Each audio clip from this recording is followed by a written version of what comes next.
మన రక్షకుడైన యేసుక్రీస్తు నామములో అందరికీ వందనాలండి.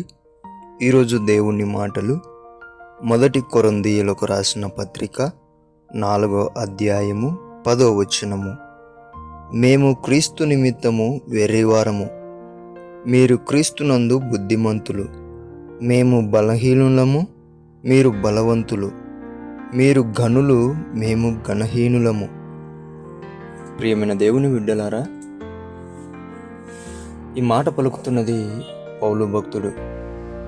చూడండి, ఆయన మాటలలో ఎంత తగ్గింపు స్వభావం ఉన్నదో. ఈరోజు చాలామంది మనకు కనిపిస్తూ ఉంటారు.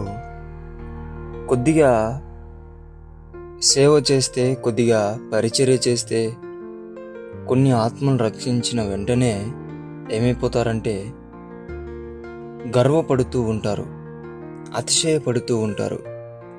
దేవుని బిడ్డలారా, పౌలు కంటే మనము పరిచర్య చేశామా?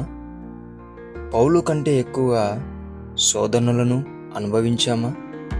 పౌలు కంటే శ్రమలలో మనము నడిచామా? కాదు. దేవుని బిడ్డలారా, ఆయన ఏమంటున్నాడు?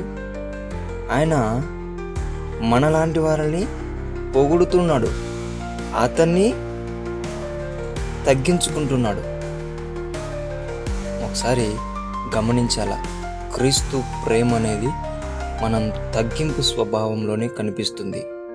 అతిశయించడంలో కానీ, కోపపడంలో కానీ, ఇంకొక దానిలో కానీ ఏ దానిలో కనిపించదు. క్రీస్తు ప్రేమ ఎక్కడ కనిపిస్తుందంటే తగ్గింపు స్వభావంలోనే. ప్రతి ఒక్కరు కూడా పౌలు లాంటి తగ్గింపు జీవితం కలిగి శ్రేష్టమైన పరలోక దైవ ఆశీర్వాదం పొందుకోవాలని దేవుని పేట మనవి చేసుకుంటున్నాం. దేవుడి మాటలను దీవించునుగాక. ప్రార్థిద్దాం. దేవా, మీకు వందనాలు, స్తోత్రాలు నాయనా.